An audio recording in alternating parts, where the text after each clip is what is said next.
Welcome to the deep dive. Great to be here. So, today we're diving headfirst into some really fascinating source material. It's a book that outlines a pretty different way to think about learning. Different is right. Forget maybe the kind of learning you remember from school. Yeah. This isn't just about academics. Right. It's a strategy for grabbing hard skills, practical skills, and doing it quickly, which, let's face it, in the world today, that's pretty crucial. Absolutely. Things change so fast. Yeah. So this is like a method for really taking charge of your own learning journey. Exactly. Taking ownership, accelerating your potential. We're looking at how some people have done, frankly, amazing things learning outside the usual system. Okay, so our mission for this deep dive. Yeah. Let's crack open these core ideas from the book. We'll look at some incredible stories, real people who've used these methods. Yeah. And crucially, figure out how you listening can use these techniques to hit your own big learning goals. Push your own limits. Definitely. Whether you're thinking about switching careers, or you just need to get up to speed on something new for your current job, or maybe you're just intensely curious, being able to learn fast and well is becoming essential. It's not just a nice bonus anymore. This deep dive is about giving you the tools, the roadmap. All right, let's draw that roadmap then. Where do we even start? What's the first big idea, the first principle? Okay, the absolute foundation, according to the source, is something called metalearning. Metalearning. Okay, yeah. It basically means learning about learning. Before you dive into the actual subject, you figure out how it works. So like reconnaissance. Exactly. Reconnaissance is a great word for it. You understand the structure of the subject. What are the key skills, the core facts? What are the most efficient ways people learn this specific thing? You're drawing the map before you start the journey. Makes sense. Instead of just wandering into the woods. Right. You avoid wasted effort. Think about, the book mentions the linguist Dan Everett. Amazing story. Apparently, he could start figuring out a totally new language, one he'd never encountered, in like 30 minutes. 30 minutes. How? Well, not by magic. It was built on years of deep meta-learning about language itself. He understood the underlying patterns, the structures common to languages. He used a specific technique, the monolingual fieldwork demonstration from Kenneth Pike. But the point is, he had a map for language learning.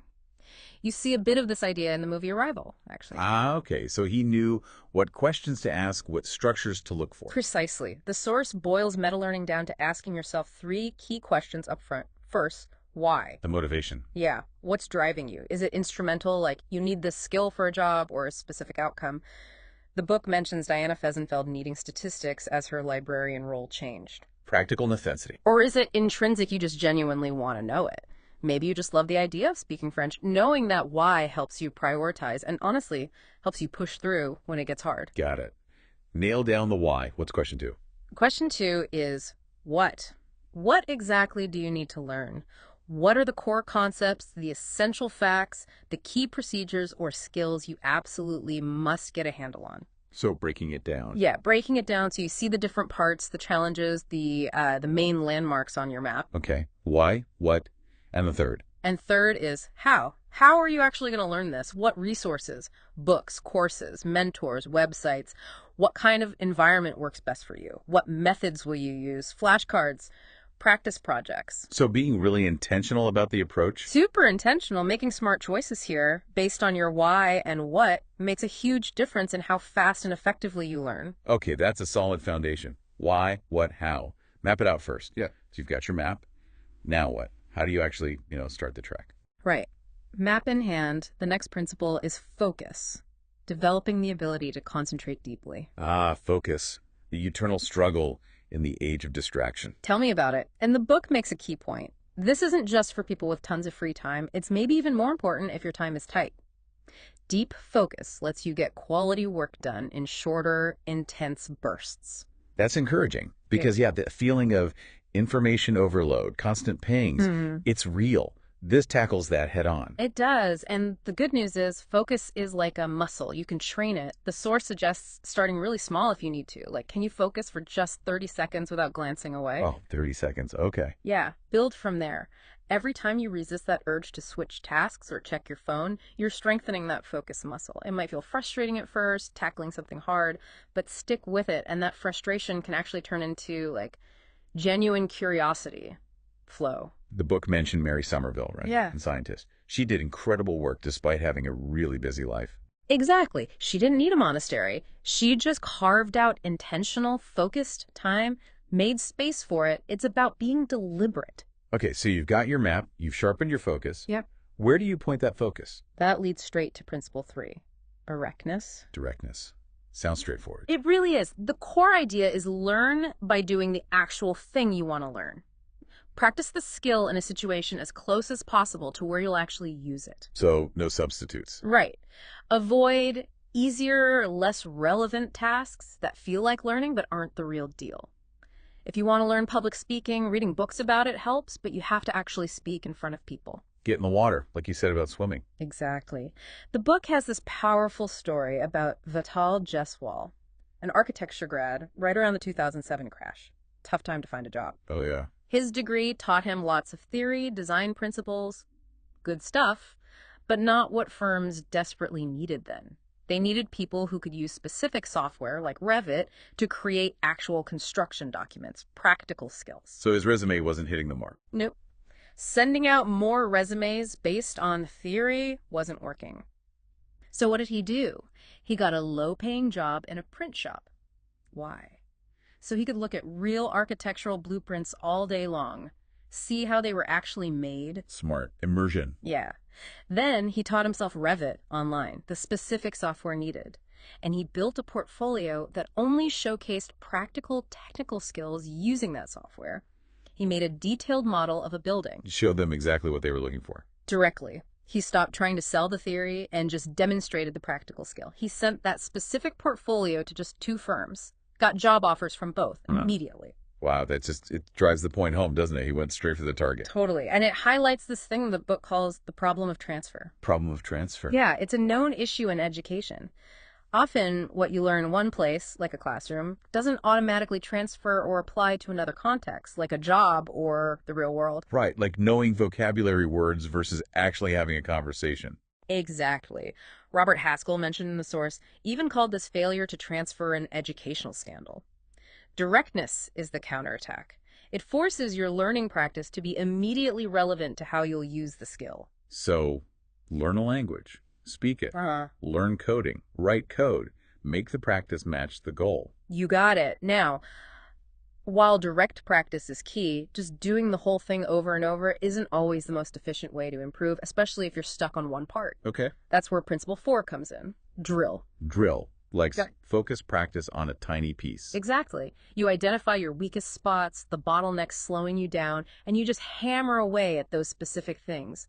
Isolate the difficulty. Like finding the slowest step in a process and speeding just that one up. Perfect analogy.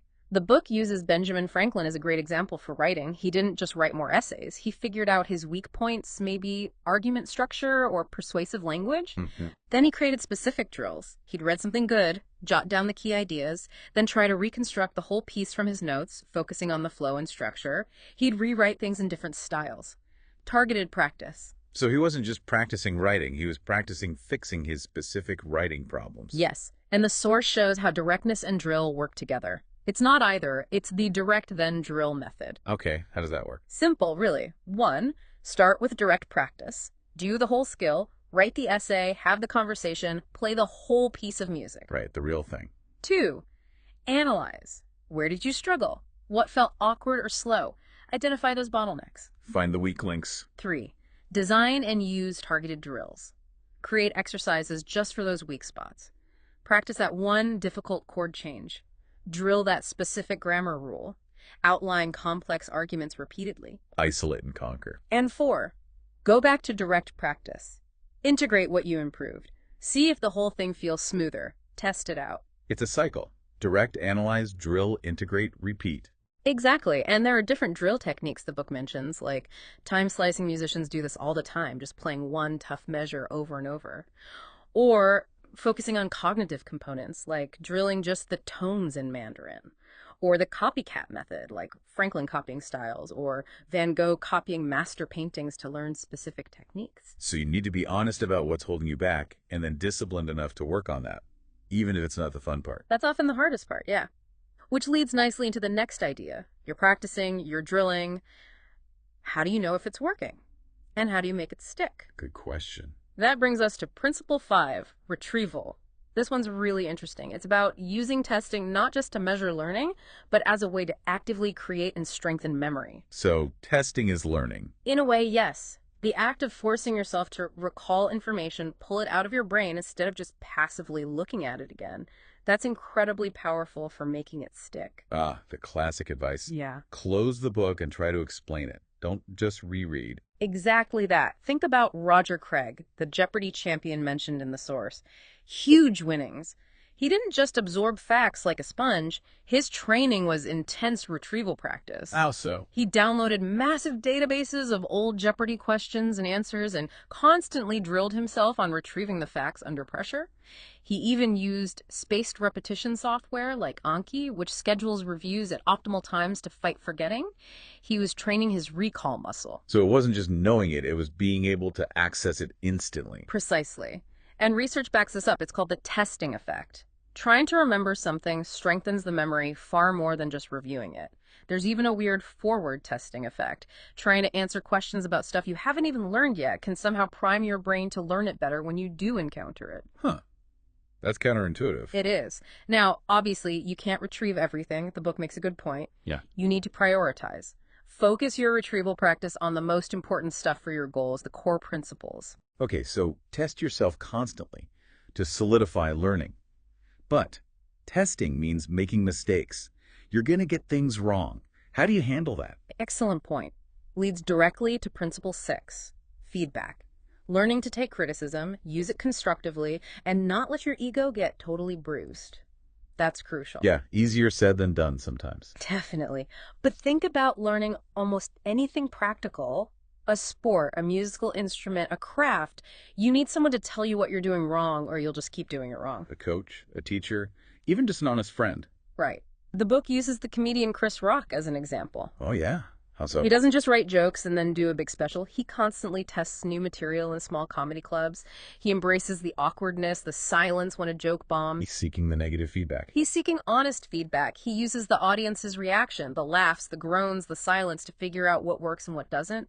He refines relentlessly based on that feedback, apparently working from little scraps of paper like his grandfather used to. So actively look for feedback, even when it stings a bit. Early and often. And learn to filter it, figure out what's useful signal versus just noise. Train yourself to see it as data for improvement. Okay. So retrieval practice, getting feedback. But what about just forgetting things over time? That natural decay, the leaky bucket you mentioned earlier. Yes, the leaky bucket. Principle 7, retention. Forgetting is totally normal. We all know the forgetting curve information fades if we don't reinforce it. Understanding why we forget helps us fight it. Things like decay over time, interference from other memories, or just losing the cue to find the memory. So how do we plug the leaks? Well, the book gives this almost mind-blowing example. Nigel Richards, probably the best Scrabble player ever, he won the French World Scrabble Championship. Okay. Despite not speaking French. Wait, what? How is that even possible? He apparently memorized the entire French Scrabble dictionary, like 386,000 words, purely as patterns of letters. Just recognized valid sequences. That's insane, but incredible. It's extreme, for sure, but it highlights intense dedication to retention. For the rest of us, the source points to 4 key mechanisms. Okay, what are they?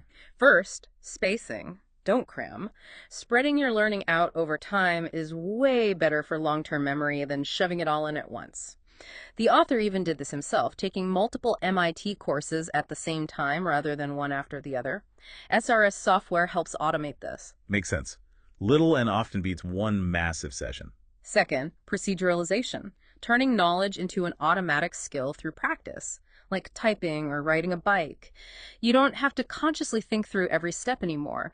This kind of muscle memory is really resistant to forgetting. Making it automatic. Third, overlearning. This means continuing to practice something even after you've basically mastered it. It might not make you much better in the short term, but it really cements the skill or knowledge long term. Especially useful for things you don't use often but need to know well, like emergency procedures. Keep practicing even when you think you're done. And fourth, mnemonics. Memory tricks, acronyms, rhymes, visual images, the method of loci. Richards might have used pattern recognition as a kind of mnemonic. They don't work for everything. The author had mixed results using them for Chinese tones, but they can be useful hooks sometimes. So space it out, make it automatic, overlearn a bit, and Use tricks if they help. Seems like a solid toolkit for retention. It is, but just retaining facts isn't the ultimate goal, right? True mastery is deeper. Which brings us to principle 8, intuition. Intuition. Okay, this often feels like the magic part, like some people just get things. The book mentions Richard Feynman, the physicist, famous for his problem-solving flair. Was that just raw genius? Well, Feynman was clearly brilliant, no question, but the book argues his magic was largely built through specific practices. His super-fast calculations, not magic, but deep familiarity with numbers, constants, relationships built up over time, like knowing common logarithms or cube roots by heart to estimate quickly. So, a deep well of knowledge he could draw on instantly. Exactly, and his famous lockpicking. Not some innate talent, but applying methodical problem solving, studying how locks work, trying things systematically. His physics intuition, it came from constantly asking why and, crucially, creating concrete mental models and examples for abstract ideas. He didn't just manipulate equations, he tried to see the physics. Like translating the abstract math into something tangible in his head. Precisely. The source suggests ways we can build intuition. Like, don't give up on hard problems too quickly. Wrestling with them builds understanding. Constantly ask why. Dig deeper. And use the Feynman technique. Ah, the Feynman technique. Explain that one. The idea is try to learn something so thoroughly that you could explain it simply, like to a child. If you can't explain it simply, you probably don't understand it deeply enough yourself. It forces you to find analogies, strip away jargon, and pinpoint gaps in your own knowledge, like visualizing voltage as the height of water in trough. That makes sense. Simplicity forces clarity. So intuition isn't mystical. It's earned through deep work and seeking real understanding. That's the argument. Which leads perfectly into the final principle. You've built knowledge, skills, intuition. How do you keep pushing the boundaries? How do you innovate? Okay, what's the last piece? Principle 9, experimentation. True mastery often means going beyond the established methods, exploring new possibilities, testing different approaches. Like not just following the textbook recipe. Exactly. How do you find your best way, or even a new best way, if you don't experiment? The book uses Vincent van Gogh as a powerful example. Van Gogh. Interesting choice. Yeah. He started painting late, wasn't considered naturally gifted initially, faced huge personal struggles, Wow. yet became one of the greats. A relentless experimentation. How so? He'd immerse himself in one method, maybe copying masters, following an instructional book religiously. Then, based on what worked or where he felt weak, he'd radically shift. Change his materials, his brushwork, his color palette, his whole philosophy sometimes. He wasn't afraid to try things that didn't work out initially, like his early dark, somber paintings or his struggles with drawing figures accurately. So he was constantly tweaking his process based on results. Like a scientist. Hypothesis. Maybe this technique will help my drawing. Experiment. Try it intensively. Evaluate. Did it work? What next? Repeat. He was constantly searching, testing, adapting. And that experimentation ties all the other principles together, right? Like figuring out the right balance between directness and drilling for you. Precisely. It helps you refine your focus, adjust your retrieval methods, find feedback sources that work. It stops you from getting stuck in one rigid approach and helps you discover personalized strategies. The Polgar sisters, the chess champions, are another example in the book, right? Their father basically ran their education as a giant experiment. He did, although maybe not a perfect scientific one, no control group. But yes, Laszlo Polgar experimented with intense early specialization, making practice fun, positive reinforcement, integrating many ultra-learning ideas. And importantly, as the sisters became masters, they experimented, developing their own distinct playing styles. So starting one of these ultra-learning projects, Yeah. it takes planning. Yeah, definitely. The source emphasizes research. See how others learned it. Scope it realistically. Plan for that direct practice. Gather your resources. Schedule the time, even if it's just a few hours a week. Then execute. But stay flexible, ready to experiment and adjust based on how it's going. Evaluate afterward. What worked, what didn't. Okay, but let's tackle the elephant in the room. Yeah. Talent. The book mentions people like Terence Tao, who seemed incredibly gifted from a young age. Do you need that innate spark for this kind of intense learning? That's the million-dollar question, isn't it? The source definitely explores this. There's debate among researchers, how much is genetics, how much is practice. People like K. Anders Ericsson strongly argue deliberate practice is the key driver of expertise. And the Polgar sisters seem like strong evidence for the practice side. They really do. While innate differences likely exist, their story powerfully suggests that intense, focused, well-structured training can lead to extraordinary results. The book's core message here is ultimately optimistic. These ultra-learning techniques are accessible. They are tools you can use to significantly boost your abilities regardless of your starting point. Believing you can improve is maybe half the battle. What a fascinating framework. We've gone through all 9 principles. Meta learning to map the journey, focus to sharpen the tool, directness to go straight for the goal, drill to attack weaknesses, retrieval and retention to make knowledge stick, feedback to learn from mistakes, intuition to build deep understanding, and experimentation to keep growing. Yeah, and they're not like rigid rules you have to follow perfectly. They're more like guidelines, a toolkit. The real magic happens when you take ownership, bring intensity and efficiency to your learning, and adapt these ideas to fit your specific goals in your life. Being able to learn hard things well, that's just incredibly valuable today. Absolutely. So for everyone listening, think about those skills you've wanted to master, those projects you've maybe felt were too ambitious, those boundaries you want to push. This deep dive suggests that maybe, with the right approach, this intense, self-directed approach, it's more possible than you think. So maybe a final thought to leave you with. What's that one skill, that one really challenging thing that you've hesitated to tackle? Maybe you told yourself you weren't cut out for it. What if you applied just 1 or 2 of these principles? What if you mapped out the why and what? Or committed to just 10 minutes of focused practice? Or tried one targeted drill for your biggest sticking point? Could that unlock something?